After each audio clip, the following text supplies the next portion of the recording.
Okay, I'm all set. Sorry.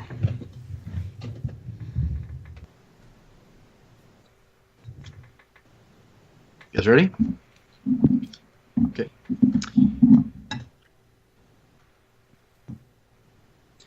Welcome to episode 52 of the Making Geeks podcast. We are the podcast for makers, dads, and geeks. And today we have the three guys who are not at VidCon this week. Mr. Josh Price. Hello. Mr. Mark O'Keefe. What's going on? Mr. Wes Swain. Rub it in. And I am Sean Joliker. And it's not an entirely bad thing that you're not at VidCon either. Maker Faire tends to be a little bit more of our audience, I think.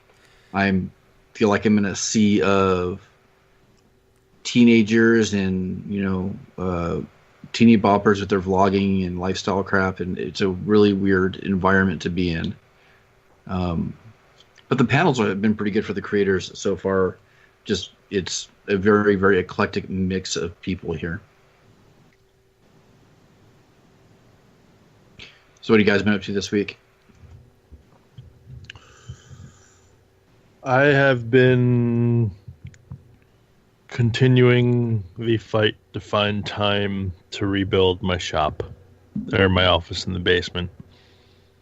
I finally got some time today to do most of my loud stuff, so hopefully the rest can be done after 10 o'clock at night.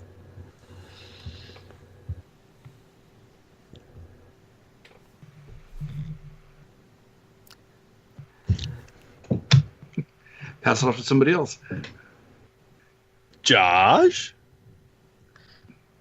I've been working 18-hour days for the past 3 days. Oh.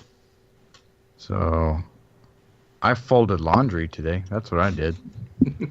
And we watched you. I stayed awake.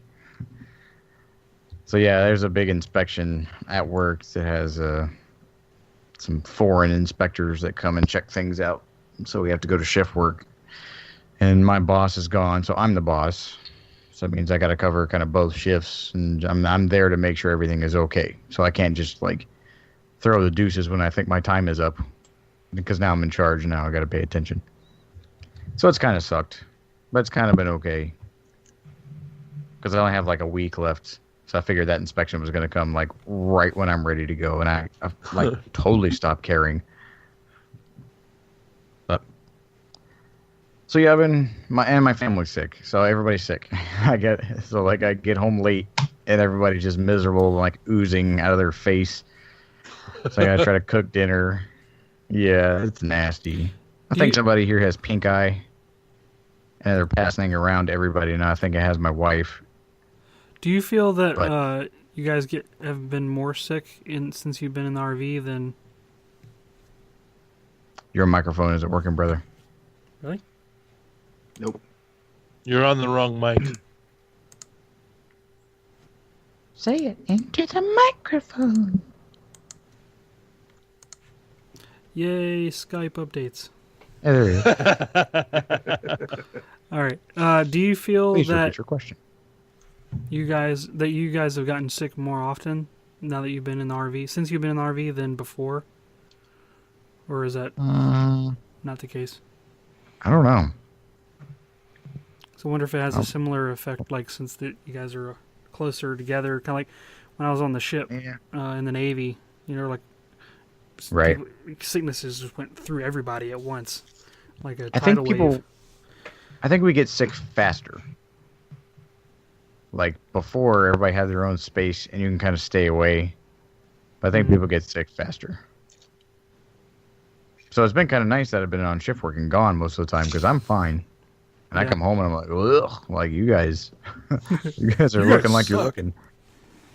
You guys look like the plague. I'm going to go take a pillow and go back to work. So I don't know, I've just been kind of dual-hatting it lately. And so, yeah, if you're watching the live stream, I just finished folding laundry before we started recording because it had to get done. So, yeah, I've just been busy working. Trying to find the time to pack up my 3D printer to send it back to Monoprice because it's dead. And they can't start the process of sending me a replacement until I ship that one back to them. So it's They don't do cross shipping. That's annoying. Well, they don't have the inventory right now to do cross shipping. They don't have the inventory to. Wow. Everything's on back order, but they did say that if you were returning something, then you got priority. Yeah. So I just have to initiate all that. And that goes the same with the people who are hoping to receive stuff from me in particular on our 50th episode. So if you won something, I've got boxes, I've got tape.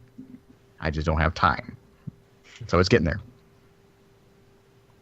People are itching to get that 3D printed RV. Send me the file. I wish I had that excuse. I don't have anything plugged in, and I have no electricity on my walls. So. Just send me the file and the scale. I'll go and print it. Well, I've got one. I just need to put it in. I have the box. Oh, I see. I got you. I just can't. I don't have time to go to the post office. But that inspection's done, so now hopefully tomorrow will be a normal day. Yeah. Wesley, what are you doing?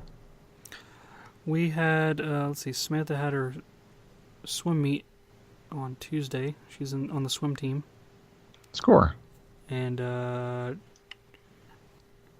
she did pretty good. She won her heat. She got first in her heat, and which is awesome. In was breaststroke, and so she might be in the first heat next week, which means she'll be eligible for like a blue ribbon if she gets that first. She got like the second fastest in the whole team in her age group, which is pretty awesome. Good job. Yeah.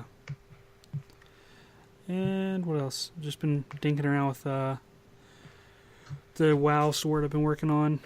I haven't gotten a lot of time into it, but trying to knock it out. Waiting on some more parts for it.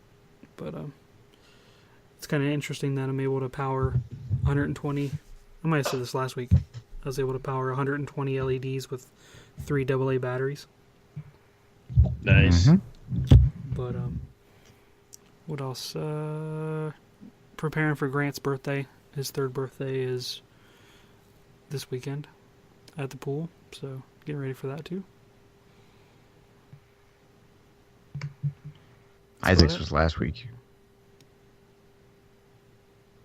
How's Grant gonna be 3? Yep. Yeah. Sean, what have you been doing? How's VidCon with all your teeny boppers? It's a little bit weird. It's an interesting experience. Teeny boppers. Ugh. Yeah, I know. There's another term. There's another term I was trying to come up with, and I couldn't think of it. So that's the one I reverted back to. It's a weird environment because of the wide range of people that are kind of involved in creating content. Whatever.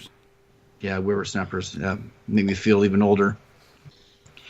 But because I registered as a creator, I'm attending a lot of the panels to try to get some more inside information on how to do this a little bit better and maybe even be a little bit more efficient at what I'm trying to do and see what comes out of it.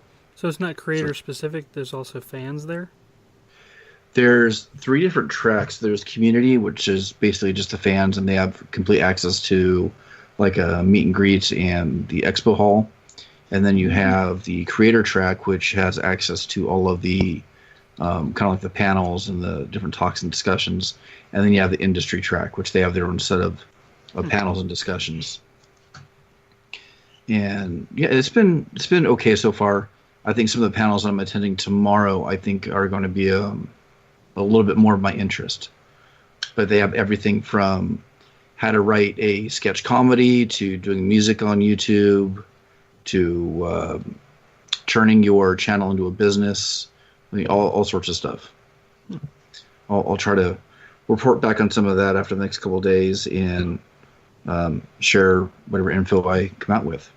I'll probably be doing like kind of a short video on my channel this too, once I compile all the footage and show all the same footage that everybody else is going to have, I guess. It's supposed to be like 25,000 people there this weekend. It's pretty nuts. How far away is it from where you live? It's about 30 miles. Wow. So in Southern California, that's like, what, 4 hours? Pretty close. And I might just walk tomorrow because parking was $15.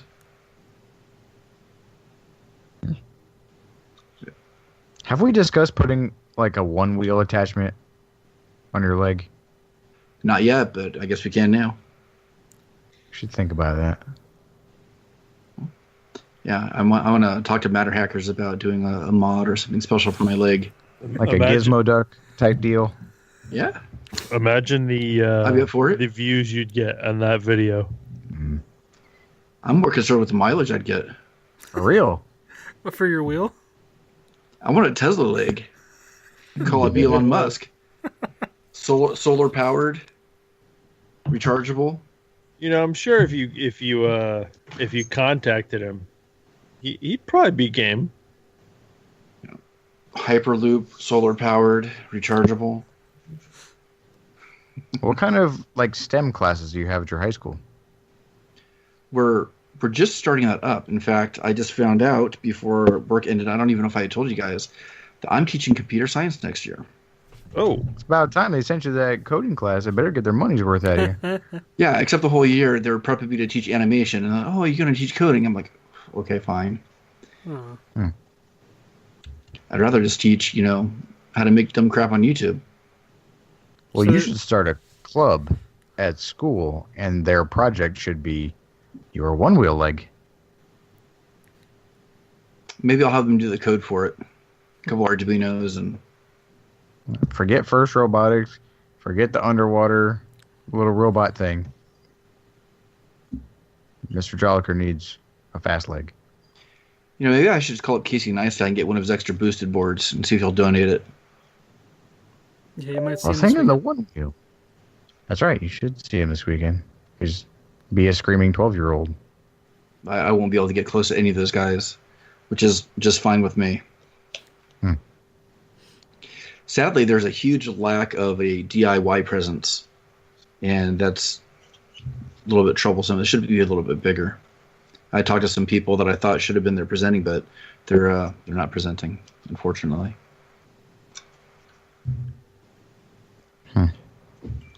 So I'll have more with that after this week. So what are we talking about today?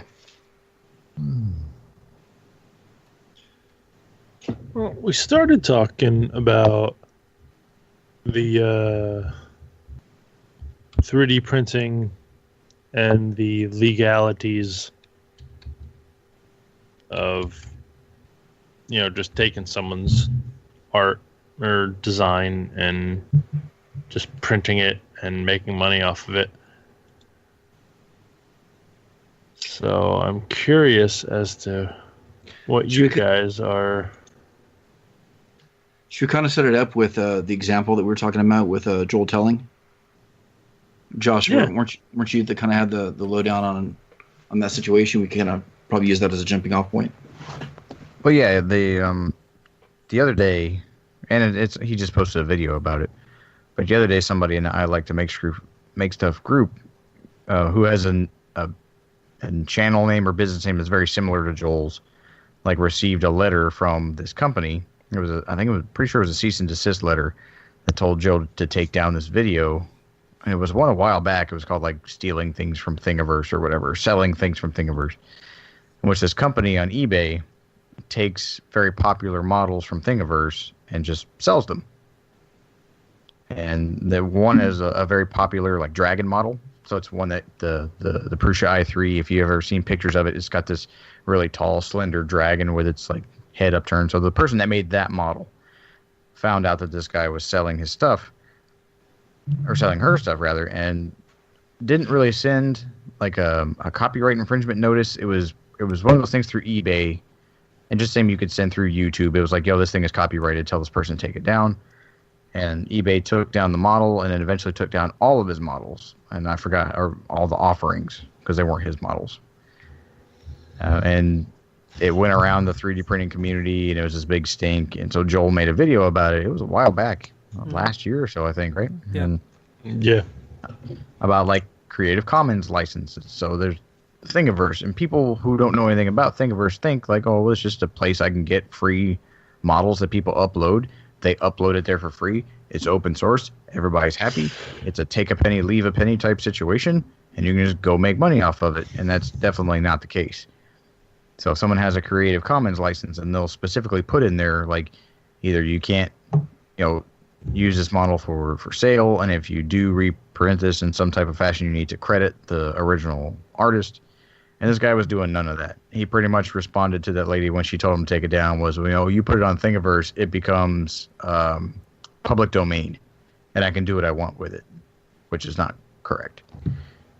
So fast forward to recently, this guy is now sending cease and desist letters through a lawyer to Joel, telling him to take that video down because he's claiming like a defamation, like it's defaming his moral character in some fashion. He is monetarily being punished, if you will, because people are no longer taking him seriously as a business owner. Nobody's buying his stuff, and they took all the models down.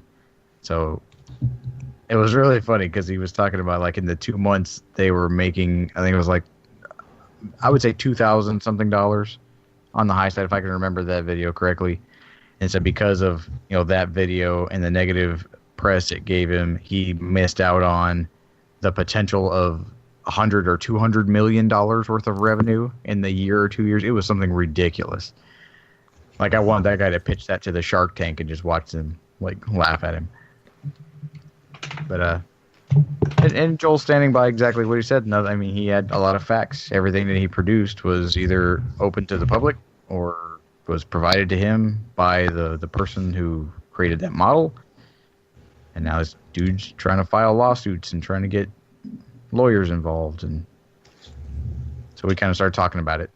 And we had a couple different viewpoints, So Wes, as an avid 3D printer, and you've created a couple models, and I know that, Mark, you've created a couple models, and you have yours on Thingiverse.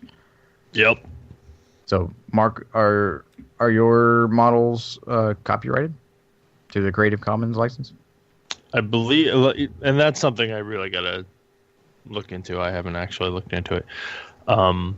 But I believe I licensed them under the Creative Commons. But, I mean, all in all, if you want to print my stuff and sell it, I'm completely okay with it. You better be putting my name on that crap.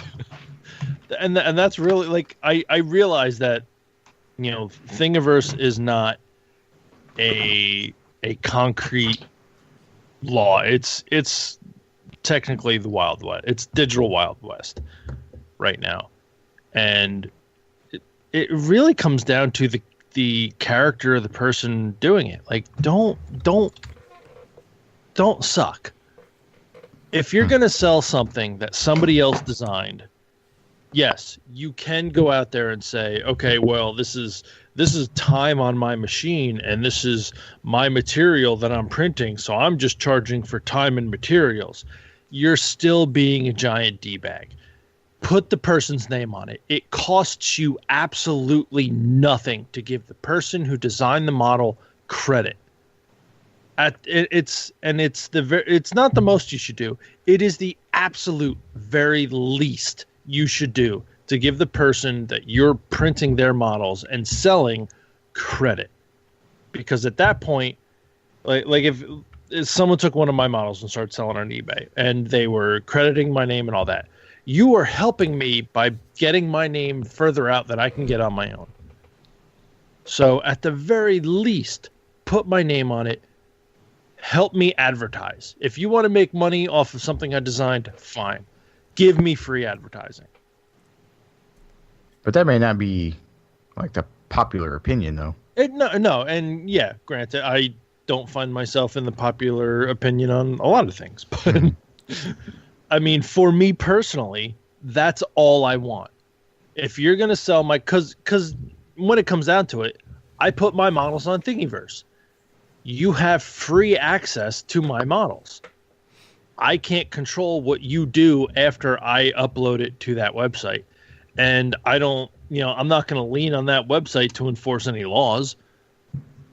So in the end, I mean, when it really comes down to it, I put my stuff out there because I wanted people to have it. But if you're going to make money off of it, at the very least, credit me so my name gets further out than I can do on my own. So I'm no, sorry. So I'm curious for a second. Let's say, and this is for Mark, since you were talking about this. In that situation, who do you think benefits more? So you said if you get credited on this model that somebody's actually selling, you have an opportunity maybe to contact a person and say, you know what if I design something else, since you're already selling these and people are buying them for you? What if I design something else and maybe you purchase exclusive rights to print this, and because they're already doing the selling? Do you think it's the person doing the selling that it actually has the harder job, or the person doing the designing? I know that may not be a completely fair question, but no, I honestly think the person selling has a hard job. I mean, it's their responsibility to create the product. It's their responsibility to get the advertising out there. It's like all I'm doing is going, oh, cool, that thing on TV, let me make it. Okay, here's the model, make money. It's I mean, learning the software, learning how to design, that's one thing, but once it's already there, it's not a horrific ordeal to make something digitally. It's something to find source pictures and stuff like that to make your model. But to actually get that product out on the market, yeah, that's fairly difficult. At least from my perspective. Like I don't like people in public and dealing with nuances of people selling things, and I don't understand all of it. I don't it doesn't meld with my brain. So if somebody else wants to take that on, take it. And that's kind of why I was asking too. I mean, because the person that didn't like that the model was being sold might have been able to leverage it a better way. I mean, you also have to realize that if you do put your stuff up on Thingiverse, we're still in the digital age. It's if you put your stuff out there where anyone can download it, it's going to get robbed. That's pretty much it's pretty much guaranteed. Ted's woodworking. What? Ted's woodworking plans. Ted's woodworking. Shots fired. Yeah, I mean, if someone has access to what you do artistically, or creatively, or otherwise, it is like it's just sheer numbers. It's guaranteed to something nefarious is going to happen to it. Whether somebody's going to start a tiny little business selling your stuff, or whatever, it's going to happen. The message that I think the 3D printing community and the design community should put out there is, don't be a D. You have a moral obligation. If you're bringing money into your own pocket through somebody else's work, you should at the very least have the common courtesy to go, this person designed what you're buying. Go look at their stuff. And at that point, Sean, like you said, maybe that person who's selling the stuff contacts that person and be like, hey, your stuff's doing really well. Would you be willing to design something that only I get, and we'll work out some greater profit sharing type of thing, Yeah, I was trying to look at best case scenario. Yeah, it's all, the whole thing right now is best case, worst case. Where are your morals, and that's where you're going to stand, there are no guarantees. There are no concrete, rules to abide by at this point. I mean, I'm curious too. I mean, Wes, with what you're doing, I mean, is that someday going to be illegal because you're essentially 3D printing something that belongs to somebody else's property? Like the Nintendo stuff? Like Thwomp? Well, I saw more of the World of Warcraft stuff, but yeah, Nintendo too. It's definitely like fan art is definitely like kind of like a gray area, from what I've heard, read and heard and found out. Depends on what company though too. It depends on the company. It depends on a lot of things. Like I know people that have created like Iron Man masks, and if it's like a one-off for personal use, they don't seem to really have a problem with it, like for a, cosplay or whatever. But if you make a mold and you have some sort of method to reproduce them in mass, then you'll get a letter. Like, I'm part of the replica prop forum on Facebook and the actual forum itself, and there's tons of of instances where they get those sorts of communication from the actual rights holder. And I think as long as you're not producing in mass and like actually have some means to create the volume where it'll impact them negatively, then they don't seem to worry about it as much. Or if you're not, even I think some companies will even still go after you if you're trying to make profit off of it. Like if you're making it for personal use, then you're not directly making a profit. But if you create your Iron Man mask and sell them, even one, they could come after you if they really wanted to. And Nintendo, from what I've found, is similar. They can be really aggressive with keeping their rights, theirs, or their IP theirs.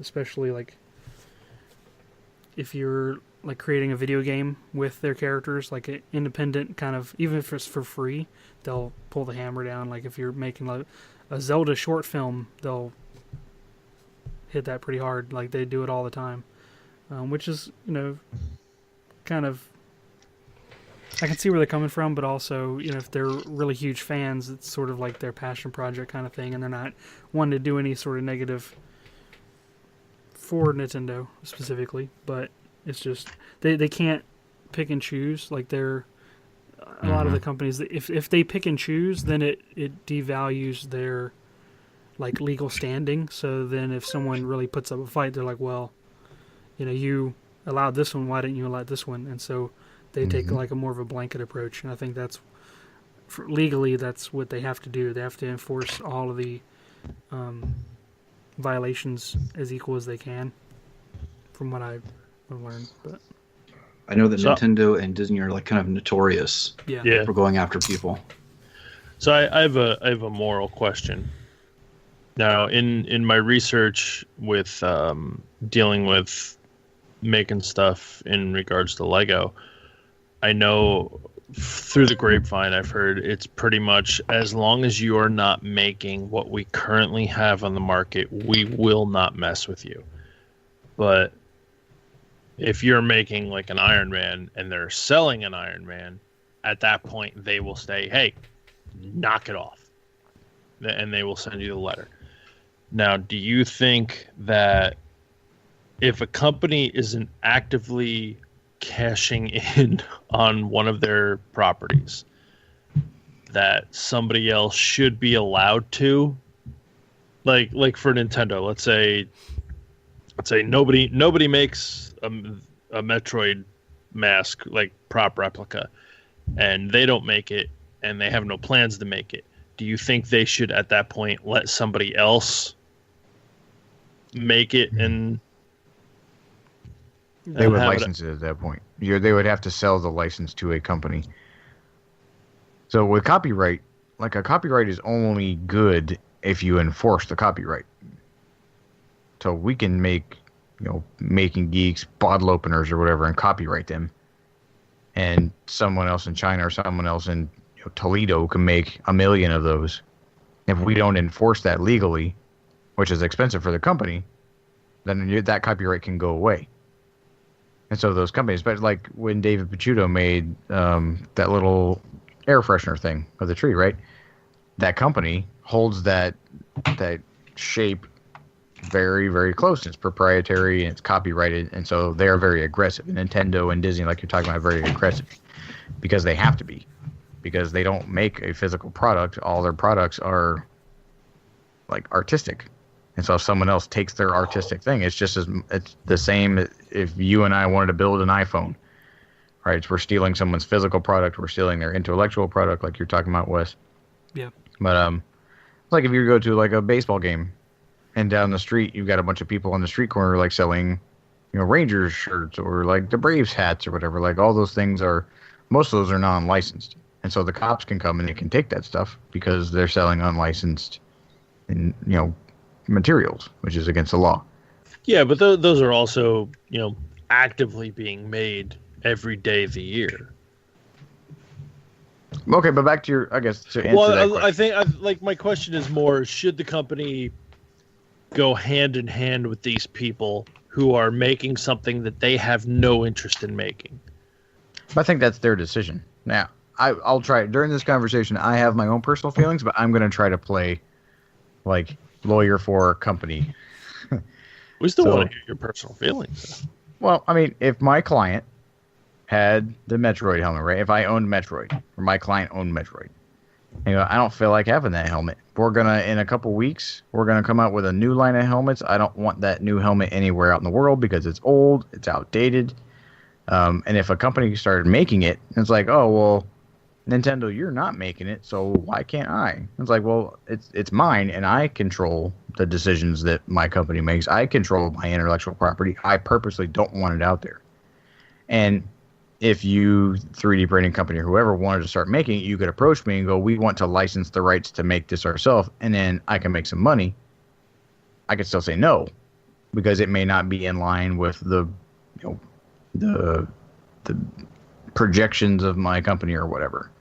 And that's what Star Wars does. Like, Star Wars licenses out Star Wars, images to just about everybody.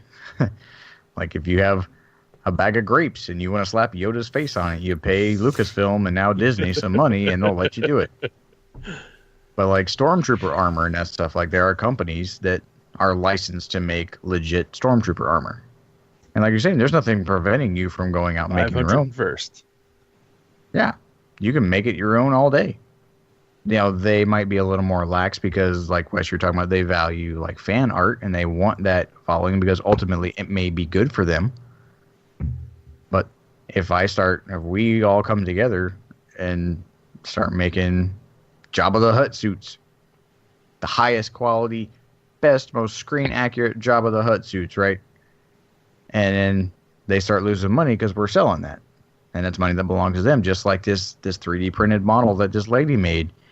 That guy could have like connections in, hell, I don't know, some company that has never heard, or some country that's never heard of 3D printing, never seen a dragon before in their entire life.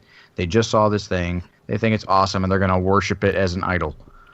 So now every citizen is mandated to have this dragon in their home in a home-built shrine. So that dude is raking the religion in cash. of Game of Thrones. Sure. That guy has taken all of this money, and he's done all the legwork, like Mark, you were talking about. Like selling something that's not his. And it's the same thing that if we wanted to make Mickey Mouse ears and sell them at a fair, like, we're stealing Disney's thing because it's not mine. It's theirs.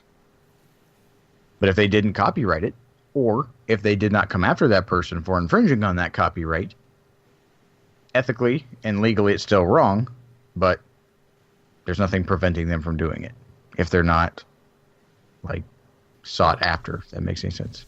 Or just claim it's satire, because you can do that too. I mean, you can draw up Homer Simpson as the most, accurate you can, and as long as you make it satire, like that was the one. There's a couple loopholes in copyright. I don't remember all of them, but I remember that satire was one of them. Yeah, parody. Yeah. Yeah, that's only a partial loophole, though. There has to be a clear intention to ridicule because or make fun of, because that's what parody is. It's not a complete Hail Mary pass. There has to be a clear intention for it. So make fun of the dragon and then sell it to all the dragon worshippers. And then rake in some dough. Profit. Profit. Money, Underpants. money, money, money. But earlier when we were talking, like, yeah, I was trying to play devil's advocate. What if I had a 3D printing company? Right, or West, let's not even talk about company. Let's bring this down to individuals. And we know a lot of people have a lot of 3D printers. My 3D printer is broken right now. I go, West, I need you to can you please make me a basketball, a 3D printed basketball. I'm going to be the first person to play a game of basketball on a 3D printed basketball. I was going to do it. I can't. Can you make it for me? And you're like, well, sure. But my time is valuable. I have all these other things I plan on printing, so I'd have to add it into my workflow. I only have so much filament. I would need to go buy some more, so your costs are accruing. Okay, well, I really need it. It's important to me. I found this model on Thingiverse. I want it for my own personal use. We're not going to sell it to 1,000 people. I just want you to make me one. And you go, well, if I make you that one, I'm going to have to buy stuff, so it's going to cost $50. Is Wes wrong?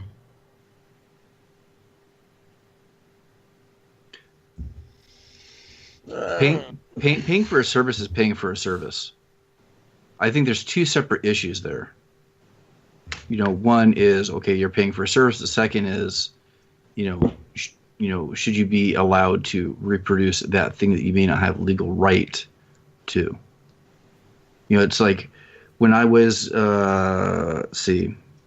when I had started doing like art and animation, I did reproductions of Disney illustrations, and I had sold them. Now I used to make the argument saying, nope, you're not buying the image, you're buying my service, and you're buying the materials that I used to produce that.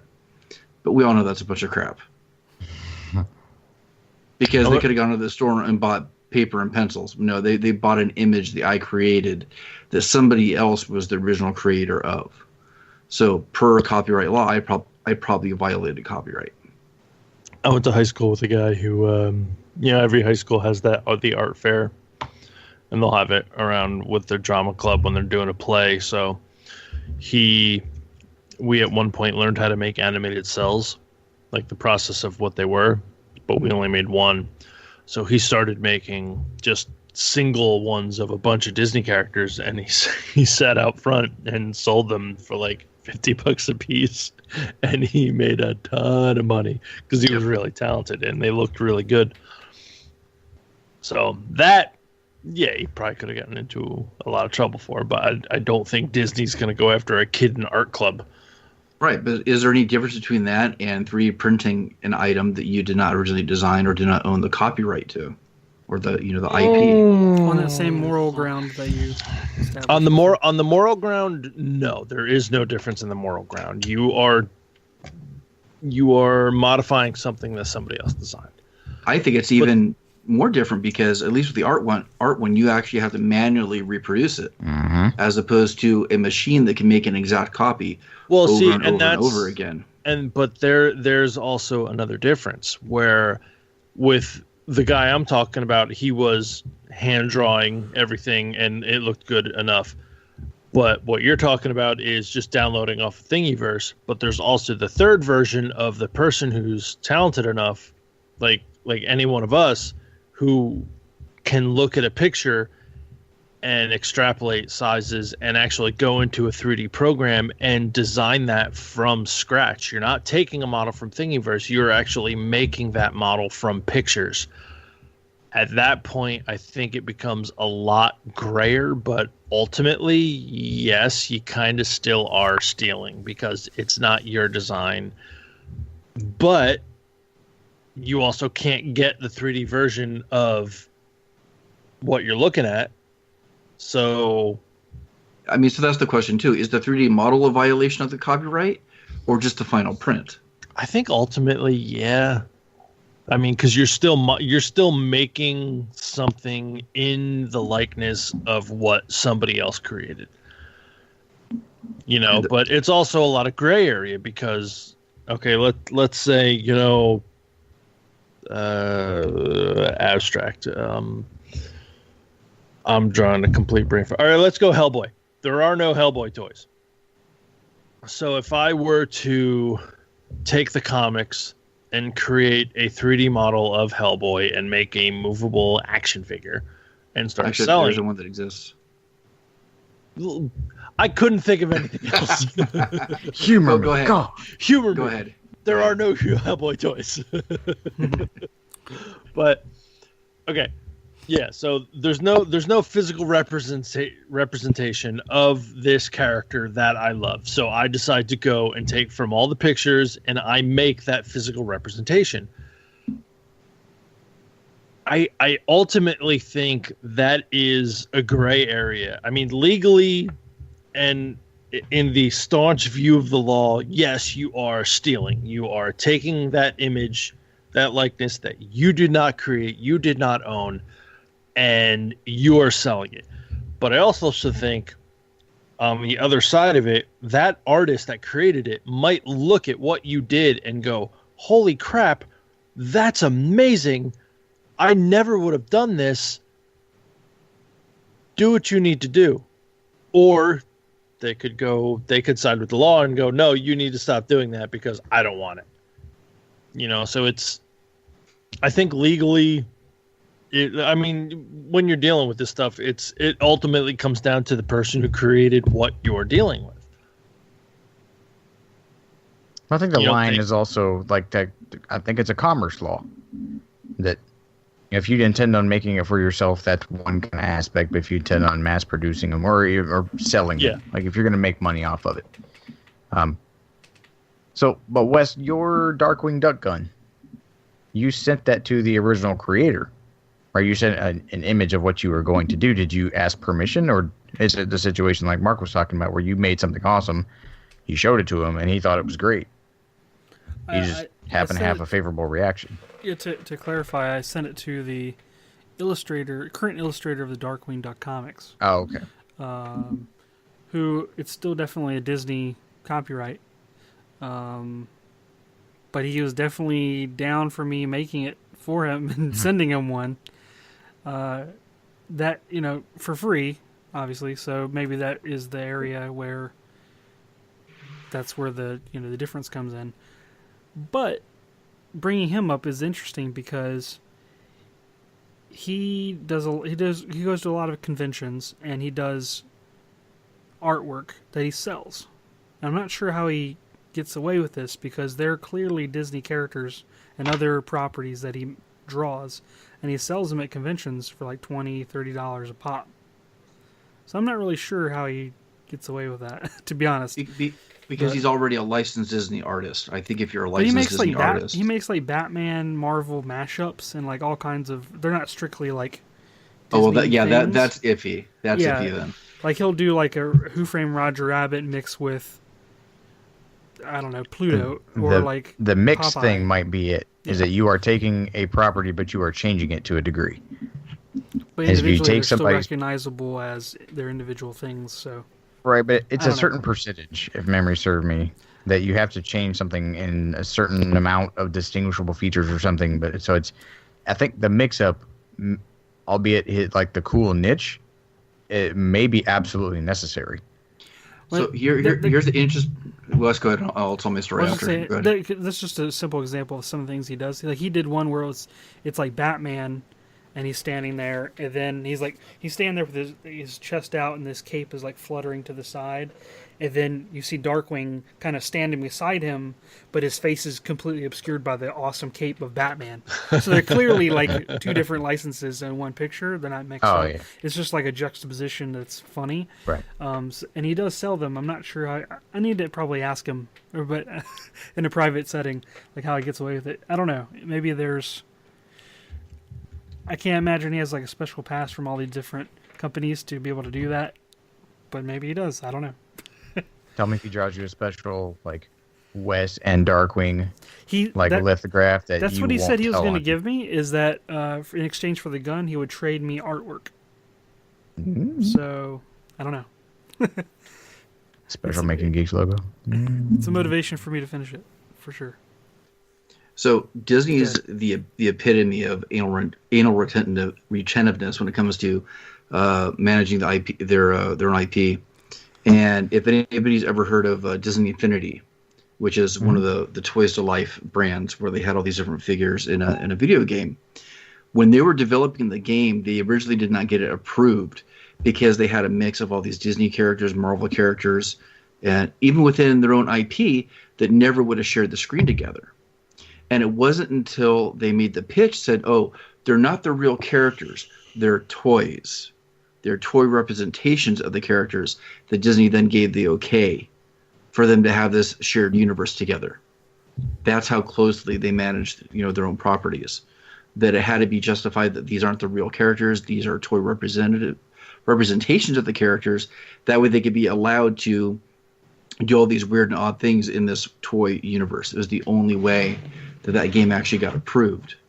And I wonder how many other companies manage their characters or properties in a similar fashion. Because I know that even like DC with some of their characters, they have specific things written saying that, Superman is never allowed to do this one thing because it violates the ethics or code of the character. So I don't think that it would actually be legal for them to, share space with other characters. Like the Injustice games, or not Injustice. Wasn't there one where it was like Mortal Kombat characters versus DC characters? What was that one? Remember that was Mortal Kombat versus DC. Oh, there you go. None of the DC characters Not just had a clever fatalities. name. Right, you can take my punchline. Go ahead, Mark. No, I'm sorry. No, go ahead. That's what I was gonna say. Yeah, none of the all of the Mortal Kombat characters had fatalities, but DC said no DC characters can murder anybody. They can't kill. Which I kind of had an issue with because the Joker of all people should have had a fatality. I thought it was that they couldn't get the fatalities performed on them by the Mortal Kombat characters. Like, so if like Sub-Zero froze somebody and shattered them, you would not be able to do that to a DC character. Yeah, you're not going to be allowed to see Superman's disemboweled head. Well, see, that also makes sense to me. Yeah, but I would assume like you don't want Superman standing there and going, eye lasers through the dude's head like he did in Injustice. I don't know. I mean, it's a weird quagmire of don't do that, do this. No, we're not allowed to do that, except for in this one occasion. We know people in our own small circle that have had this issue. Like Mike Mertzke has a beautiful wooden American flag that also doubles as like a military challenge coin holder. And it's the same thing, whether it's on Thingiverse or whether it's on YouTube or blog posts. Like if you demonstrate how you make something, it's this weird juxtaposition, right? Like you're showing people how you did it. Hooray. And then people take that information because you did such an expert job of showing how you did it, and then they make it themselves, and then they go, wow, this is wonderful, and someone wants to pay them money, and they sell it. And I think the issue was that Mike saw it on not Pinterest, but Etsy. He contacted the seller, and it was the seller's wife. So the story goes, and she was like, I don't know what you're talking about. My husband makes these. He came up with this idea all on his own. Don't ever call here again. You don't own the American flag. And was pretty much telling her to piss off in a lot of different emails. And then the guy who actually made it, the husband of the group, found out. He was like, oh my God, I'm so sorry. Yes, I've got this idea from watching your video. A lot of people liked it. And I started selling it. And so he started, citing Mike as the inspiration for making those, which is what he, like, Mark, what you're saying there, that's what he just wanted in the first place. He don't want to cut. He doesn't want royalties. He just wants to, put your name out there. Show some respect to the person who did it. Because here's the thing, like, most of the people doing this aren't like douchey people. They're not like not saying like Disney is douchey or like Disney or Lego or Marvel or whoever, but those three examples have to lock down their stuff. Where if you get a small maker like what you were just talking about, Josh, all they want is the recognition. Like, listen, I've got a full-time job and I'm doing this stuff on the side. This isn't my main thing. If you're going to take something of mine, just give me the credit for it. That's all I want. Help me get my name out there. Maybe one day I'll be famous and be able to be like Disney and go, that's mine. No. But for now, it's just, it also gives, I mean, for me, it would give me a point of pride where like somebody liked something I designed so much that they started making and selling it, Yeah, but I disagree.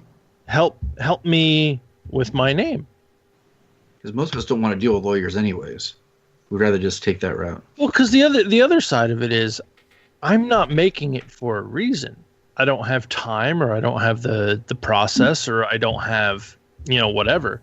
So if you're helping get my design out there, maybe one day when I get to the point when I can create that process, I've had all these other people getting my name out there and helping me before I was even able to get started. So I was at a craft fair, and I made some little things. Nothing that great, but I had these. I think I've talked about them on the show before. Things I hated to make. These little scroll saw. It's probably about 10 inches wide, like scroll saw version of the United States. And I did an ink transfer with this piece of scrap paper that had, the older like Revolutionary War American flag, and had like words from the Bill of Rights from the Declaration of Independence all on them. So I put the ink transfer, and it was really nice. Sold, I don't remember how many, 5 of them that day. I didn't really like making them, but it worked. It was something I did. I came up with that idea. I didn't find it anywhere. It was it was an accident. Somebody really liked it, so I made more of them. Now, if I would have walked around that craft fair the next year and saw somebody made the exact same thing that I made in the same process, I would get pretty pissed. Because I don't have a whole host of things. I don't have $5 billion Lucasfilm under my belt to be able to just sweep some stuff under the rug. If you're a home craftsperson and you come up with that one good idea that is not easy to come up with, and you are able to start pushing it on a small scale, and some butthole down the way who also happens to have a scroll saw and is very unimaginative just hops on your bandwagon and starts taking your business away. Like, nope. Well, that's I appreciate that you can have a little sign in tiny little letters, and like on the Micro Machines guy, like, this thing was sold by Jeff Price. Originally was a rare contractor. It is not, but no. That's mine. You can say my name all you want to, but people are still handing you money. They're not handing me money. I think that's what the difference is you're getting paid and he's not. So there's... Yeah, well, that lady who made that dragon... And Josh, missing out on some money. What you're saying is a little different too, because you're at the point where you can make that thing you're trying to design and sell it. Where the lady at the original case, right, with that dragon, she made that dragon. This guy, some random faceless, untalented person, took her model and is now making money off of it. He's paying his mortgage and his bills off of something somebody else made. She's not. Starving artists are only starving because people don't hand them money for the thing that they're handing someone else money for. Like, nah. You give me my cut, which is going to be substantial, like, or I'm going to come and break all those things you have and call the lawyers. Because, you can't sue Joel Telling for $100 million. That's not going to happen. But that's not the point. The point is that all that cash that you just made, that's wonderful. How much did you make off of those things, sir? You made $500 this fair? That's great. Now I know how much I'm going to sue you for, because it's mine. It's not yours. So, I don't know if that's the unpopular opinion, but that's also it's like hard to make something original, and it's hard to take an idea that no one else has made and actually make many of them, and people appreciate it. And if some lazy person down the way is just going to come and just snatch that up because they don't have it, they want it, but they don't have it, so they're like, well, I'm just going to take his because I don't have it. That house is nicer than mine, so I'm just going to take it. But that's not how this works. That goes into what I was saying before. Like, if you come up with that idea, you're not putting it on Thingiverse. You're going to keep that close to your chest. No, but I'll put it on Pinterest to try to drum up some interest. I was busting fat rhymes. I'll maybe put it on YouTube. Maybe I can make some YouTube money, right? Yeah. Also, Etsy store. But the Etsy store is so difficult to try to get your product actually in front of people on Etsy without any kind of search area optimization. So you got to spread the word so people see it. If I'm Joel Crawford and I make that Spartan knife block and a whole bunch of other people start making that Spartan knife block because they're lazy, unimaginative people, like go China? after those people and go get what's yours, because that's stealing, and that's taking money away from my family because you're too damn lazy to make up your own little thing. Like China? Good luck attacking China, because China doesn't care. But that guy... Copyright? What's copyright? From across town, that guy should know better. Yeah, no, and I agree with that, but it really all comes down to what did you do with your model? Like I said before, if you put it on Thingiverse, it's gonna get taken. But if you come up with that idea, then keep it close to the chest. Well, I have a quick question about Thingiverse, though. In that fact, when you upload something to Thingiverse, can you choose whether or not it can be like editable? Well, I mean, anybody can really, if you have the right program, can edit an STL, but it's much more difficult to edit an STL than it is to edit the original Model file. Like when I make something in SolidWorks and I make an STL out of it, all of those processes that I took to make that model are now gone. Now it's just instead of like a list of I made this shape and then cut it in this location and this shape and rounded it here. Yeah. It's all one. It's just you're getting a lump of a model. It's like taking a PSD to a JPEG. Right. And so I got a little model to hold like some SD cards and thumb drives, and it's got that person's like initials or whatever like right on the front of it. I'm like, well, I don't want that. I want my logo. And I'm too dumb. I think there's other options too. Like I couldn't fix it. So it's a way to kind of brand your stuff. If you put that model out there and you want, I mean, Benchy, the little boat, doesn't that actually have that guy's information somewhere on like the bottom of that boat? With the amount of work he put into it, probably. I think it does have his I think it is branded in some fashion. So it's, I mean, not to say that you should take your beautiful dragon model and like, but made by Mark and like huge pop out 3-dimensional letters. But it may behoove that person who's going to put something on Thingiverse to brand that thing in a way that prevents somebody from very obviously taking your model and thinking it's public domain. Is there a way to permanently watermark an STL? No, you can. I mean, you can model your information into it very discreetly. That's not that hard. That's not what I'm talking about. There's no other DRM or any other sort of thing. Yeah. Okay.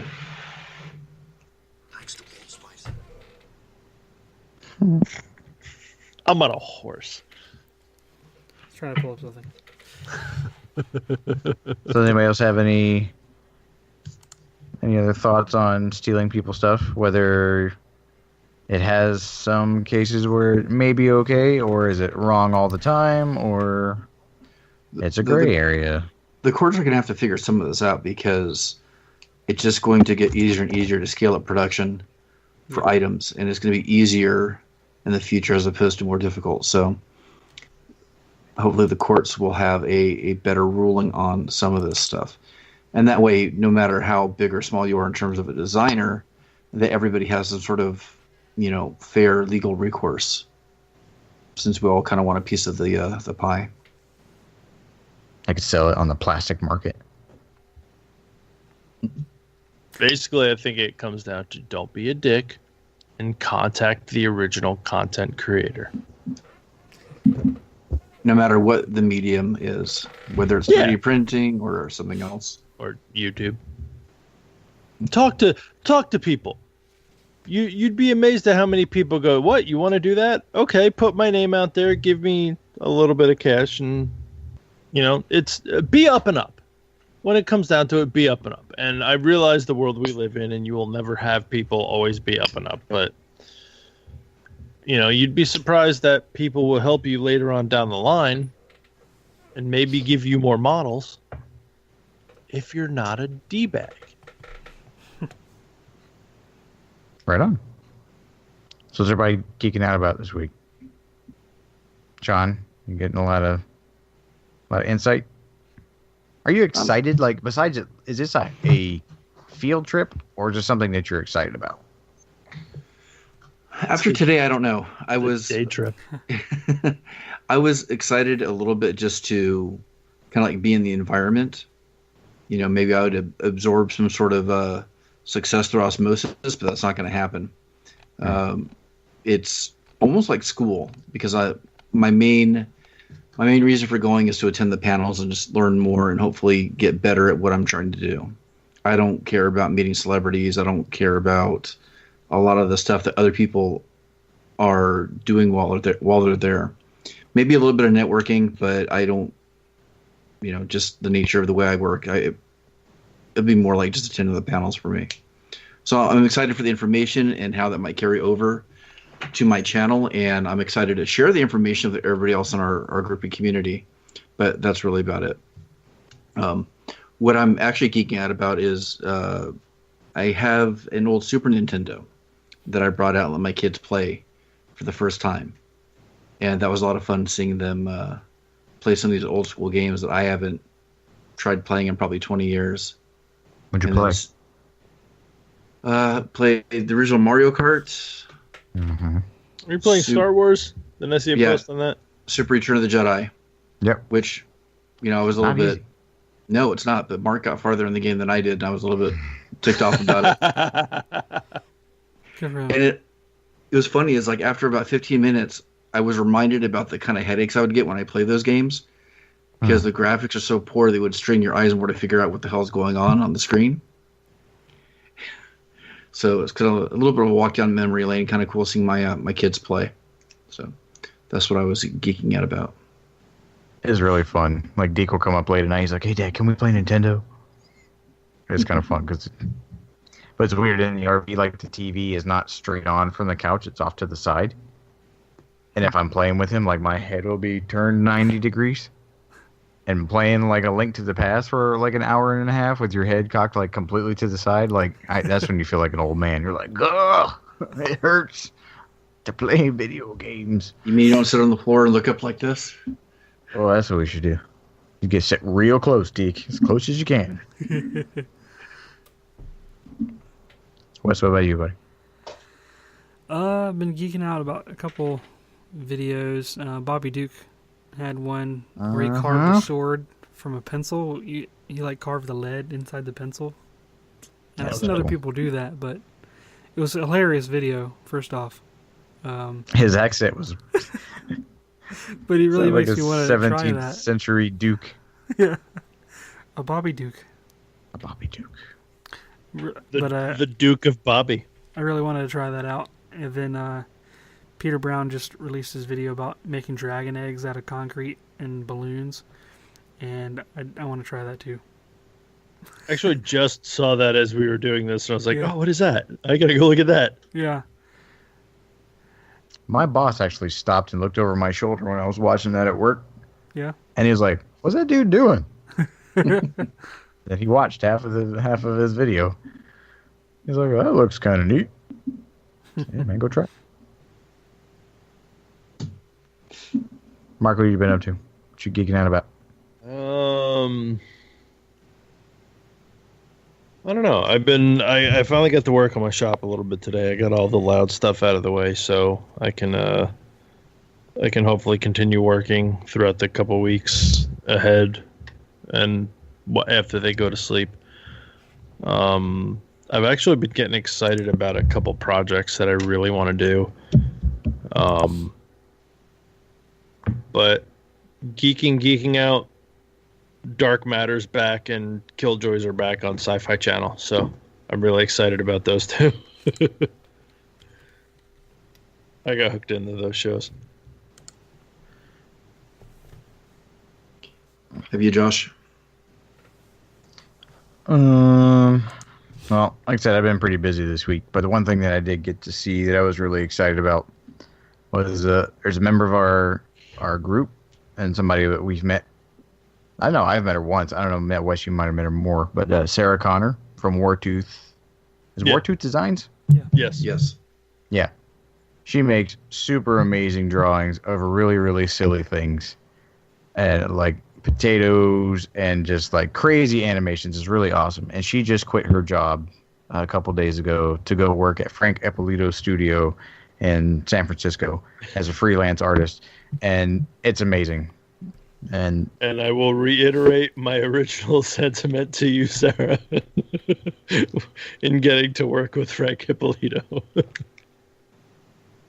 I mean, she's done amazing stuff, and it's really, really great to see somebody step out and do something scary that is rewarding to them. And I know that she just posted today that she received some backlash from people that was kind of discouraging, and she, in true fashion to the maker community, received an outpouring of just encouragement from strangers, and it was really, really good to see. And as someone that's doing that in the very, very near future, like, it was really great to be like a fly on the wall to hear those things. So it not only was it great and amazing for her, and I was super happy for her, but it was really kind of encouraging to me too. Who had negative stuff to say to her? Did I say negative? Oh, it was people at work. It was like, how are you going to make money? And it's just not like outright negative, but people who are trying to get you to think about all the options are just like projecting their their fears and insecurities onto you. Don't leave us to go have a better opportunity at life. Stay here and be miserable with us. What happens if your family gets one sick? of us? Yeah. It's almost like she got drafted to the major leagues. Yeah, it's really, really great. So that's awesome. And I think she may be a future guest on the show. She said, yeah. She said, yeah? Boom. Mm-hmm. She said she had to go through some things first. Said that might be what she was alluding to last week. Mm. Because maybe she can get on and talk about it. Yep. Get the scoop. But from the Making Geeks podcast to you, Sarah, congratulations. You should be really, really proud because we all are. So congratulations. Golf clap? Yep. So go look up Wartooth Designs anywhere you can and buy a pack of stickers or a pin because they're super awesome. When we got back from Atlanta, I took that one potato that was farting and I stuck it on Deke's Lego table. That's where a lot of stickers go. He's like, what is that? That is not anatomically possible. Is that a potato farting?